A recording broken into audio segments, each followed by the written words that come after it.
जय मसीह की दोस्तों, आज़ादी लाइफ में आपका स्वागत है।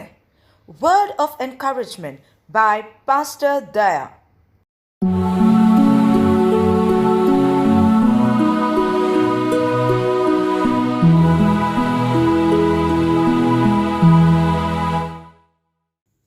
हालेलुया। प्रभु यीशु मसीह के अनुग्रहकारी नाम से हम आपको आशीषित करते हैं। आजादी लाइफ में आपका स्वागत है। प्रभु यीशु मसीह की महान कार्य आपका जीवन में हर दिन हर पल होते रहे और आप सफलता पाते रहे, यह हमारी प्रार्थना है। आइए हम वचन की ओर बढ़ेंगे। वचन में जाने से पहले प्रार्थना के द्वारा हम आगे बढ़ेंगे। तय अपने सरों को झुकाएंगे और हम प्रार्थना करेंगे। प्यारे पिता, हम आपके अनुग्रहकारी सिंहासन पर आपका प्रिय पुत्र हमारे उद्धारकर्ता प्रभु यीशु मसीह के नाम से आते हैं। प्रभु जी, उस पवित्र लहू को लेते आते प्रभु जी, जिसने अपने आप को सनातन आत्मा के द्वारा उस कलवारी क्रूस पर दे दिया। पिता परमेश्वर, इस समय हम प्रार्थना करते हैं जैसे तेरे वचन के और हम बढ़ेंगे प्रभु जी, तो हमारे हृदय को खोल प्रभु जी, ताकि हम आपका वचन को अच्छी रीति से बता सके प्रभु जी। सुनने वाले का जीवन में तेरे अद्भुत कार्य हो प्रभु। और मैं इस समय हम प्रार्थना करते हैं प्रभु जी, आपकी अद्भुत और अलौकिक बातें, अलौकिक चीजें प्रभु जी तेरे वचन के द्वारा प्रकट हो प्रभु। और हम धन्यवाद देते पिता परमेश्वर, स्वर्ग का नीचे धरती का ऊपर प्रभु यीशु मसीह की महान कार्य अद्भुत और अलौकिक रीति से होने के लिए हम प्रार्थना करते हैं। संभालना, अगुवाई करना, मार्गदर्शन करना और तेरी इच्छा के अनुसार चलाना, यीशु मसीह के नाम से मांगते, आमीन। हालेलुया। आइए वचन की ओर बढ़ेंगे। भजन संगीता 119 का वचन 165। ये वचन इस तरह कहता है, तेरी व्यवस्था से प्रीति रखने वालों को बड़ी शांति होती है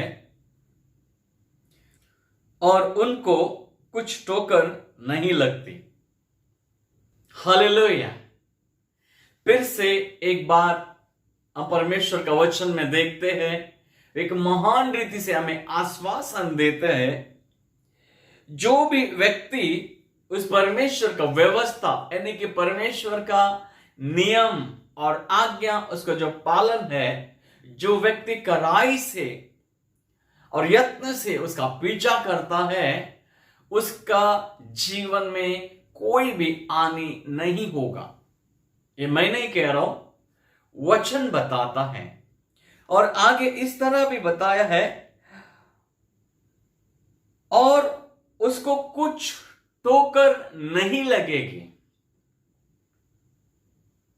इसका मतलब यह नहीं है मेरे प्रियजनों, उसका जीवन में कोई समस्या नहीं आएगा, ये नहीं है।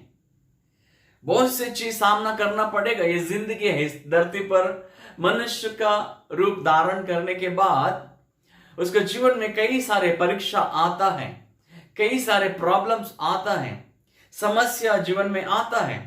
परिवार के द्वारा आता है, समाज से आता है, खुद से आता है, या हमें कुछ चीजों को साधन करने के लिए परीक्षा में आगे बढ़ना पड़ता है।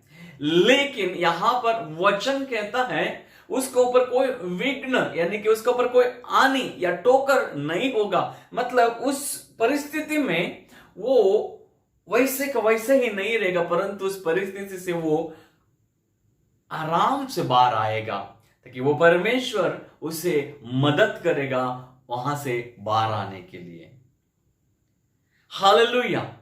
यहां पर एक बात हम देखते हैं इस वचन के द्वारा। जब मिस्र देश में इजरायली लोग थे, जब उनका जीवन में कई सारे संकट आया, समस्या आया, जब भी वो परमेश्वर का उस वचन को यत्न से ढूंढे और प्रार्थना किए और परमेश्वर को जब भी पुकारे, परमेश्वर ने उस संकट से, उस वादी से यानी कि उनका उस दर्दनाक से, उस मिस्र का जो फेरो का जो जाल था, इजरायली लोगों का जीवन में नाशमान को लेके आने का, उस जाल से बाहर लेके आने के लिए परमेश्वर एक व्यक्ति को वहां पर खड़ा किया। और वो व्यक्ति को परमेश्वर अपनी वाणी के द्वारा, अपने शब्दों के द्वारा सारे बातों को बताता था, और वो व्यक्ति फेरो को जाके बताता था। और इजरायली लोगों को जब तक वहां से बाहर नहीं छोड़ा, तब तक मिस्र देश में कई सारे विपत्तियों को देखे।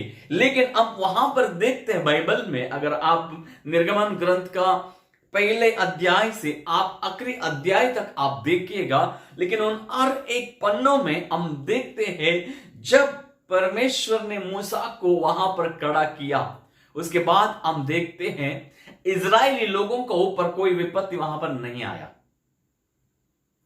प्रभु का और से मिस्र देश में बहुत संकट आया, लेकिन इजरायली लोगों में हमेशा सुरक्षा था। मिस्र में अंधेरा था, इजराइल में उजाला था। मिस्र में बीमारियां थी, लेकिन इजरायली लोगों का बीच में परमेश्वर का चंगाई था, आजादी था। आज आप मुझे पूछ सकते हो, आप कैसा कह सकते हो कितने लोग बीमार है, कितने लोगों का जीवन में संकट है, कितने लोगों का जीवन में समस्या, क्या वो परमेश्वर से प्रीति नहीं रखता है क्या? मेरे प्रिय सुनो, मैं आपको बताना चाहता हूं, परमेश्वर हमें आत्मा में बढ़ना भी कहा है और बुद्धि को इस्तेमाल भी करने के लिए कहा है। संकट जब भी आता है, हमें मार्ग परमेश्वर से पूछना चाहिए, कैसा इस संकट से हम बाहर आते हैं, कैसा हम बाहर आ सकते हैं। प्रभु का आत्मा अगुवाई करता है। मिस्र देश में इजरायली लोग परमेश्वर को पुकारे और परमेश्वर ने अपनी आत्मा को उनका मध्य में उठेला ताकि वो वहां से बाहर आ सके। मेरे प्रिय सुनो, आज मैं आपको उत्साहित करना चाहता हूं इस वचन के द्वारा। हो सकते कई सारे संकट, कई सारे समस्या, कई सारे चीजों को आप अपने जीवन में उतार चढ़ाव को देखते होंगे। हो सकता है लहरें आपका यहां तक आया रहेगा, आपको लगता होगा अभी इस नैया मेरा पार नहीं होने वाला है। लेकिन मेरे प्रिय सुनो, मैं आपको प्रभु का वचन के द्वारा आश्वासन देना चाहता हूं, क्योंकि कहते हैं तेरी व्यवस्था ते प्रीति रखने वालों को बड़ी शांति होती है। जहां पर परमेश्वर का उपस्थिति है वहां पर गड़बड़ी नहीं है, वहां पर बेचैनी नहीं है। चाहे कितना बड़ा भी मुसीबत हो, लेकिन आपके अंदर हमेशा शांति रहेगा, हमेशा आनंद रहेगा, हमेशा प्रभु का प्रेम और धीरज और संयम और सामर्थ्य रहेगा, और प्रभु का छुटकारा का गीत भी आपके अंदर रहेगा, और प्रभु वहां से आपको बाहर निकालेगा। हालेलुया। मेरे प्रिय सुनो, मैं आपको ये भी बताना चाहता हूं, अगर आप उस समस्या में इस समय है, तो आप भी परमेश्वर का व्यवस्था पर प्रीति रखिएगा, उस वचन को अपनाइएगा। आपका जीवन में कई अन्य प्रकार का बीमारी होगा, डॉक्टर ने उस बीमारी के एक नाम दिया रहेगा, एक टाइटल दिया रहेगा। डॉक्टर कहा होगा तुझे ब्लड प्रेशर है, तुझे बीपी है, तुझे डायबिटीज है, तुझे कैंसर है, तुझे अल्सर है, या तुझे कान में समस्या है, या तुझे वात का बीमारी है, या फाइल्स का बीमारी है। लेकिन मैं आपको बताना चाहता हूं मेरे प्रिय सुनो, आप उससे भी बड़ा नाम जो यीशु का नाम है, उस नाम को उस बीमारी का आगे रखिएगा। वो परमेश्वर उस विपरीत परीक्षा से आपको बाहर लेके आएगा और आपके अंदर आनंद को लेके आएगा। मैं ये नहीं कहूंगा वो एक ही दिन में जाएगा, लेकिन जैसा जैसा परमेश्वर में आप बढ़ते जाओगे, जैसा जैसा प्रभु का प्रीति, प्रभु का वचन आपके अंदर महान रीति से होते जाएगा, वैसा वैसा आप अपने जीवन में हर्ष और आनंद को देखते जाओगे। मेरे प्रिय जनों, प्रभु आपको आशीष करेगा, प्रभु आपको फलवंत करेगा, प्रभु आपका जीवन में बहुताई को लेके आएगा। जो कुछ भी आपके पास है उनमें कभी कमी होने नहीं देगा, हमेशा भरपूरताई को लेके आएगा, क्योंकि विघ्न वहां पर नहीं होएगा। जिस तरह प्रभु यीशु मसीह खाना में, एक शादी में बहुताई का आशीष को लेके आया, उसी तरह आपका घरों में भी आशीष को लेके आएगा, जीवन में लेके आएगा। अब तक आप परमेश्वर का उस व्यवस्था से इतना नहीं प्रीति रखा होगा। हो सकते है काम की वजह से बिजी, परिस्थिति के द्वारा, या कुछ मन नहीं लगता होगा, या चीजों को देखकर आपका विश्वास कम होते गया रहेगा। तो मेरे प्रियजन, इस समय मैं आपको एक आशा भरा उत्साहित बातों को कहना चाहता हूं। प्रभु यीशु मसीह फिर से अपनी बाहों को फैला रहे आपकी ओर, क्योंकि वो हमेशा बाहों को फैलाकर खड़ा है।